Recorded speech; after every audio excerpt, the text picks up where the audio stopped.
По факту пожара в жилом доме в Новочебоксарске возбуждено уголовное дело. Материалы проверки по возгоранию крыши пятиэтажного дома номер 14 по улице Советской переданы прокуратурой в Следственный комитет по Чувашии. По версии следствия, вечером 14 июля неизвестный в результате неосторожных действий допустил возникновение пожара на чердаке дома. Столб пламени поднялся на высоту нескольких метров. Жильцы были оперативно эвакуированы, никто из них не пострадал. Огонь потушили в течение 2 часов. В результате пожара уничтожена кровля здания и несущие конструкции чердачного помещения.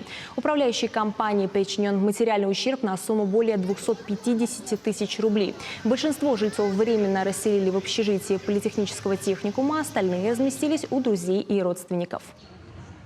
В настоящее время проводятся следственные и процессуальные действия, направленные на установление всех обстоятельств произошедшего, в частности, конкретных лиц, причастных к совершению данного преступления.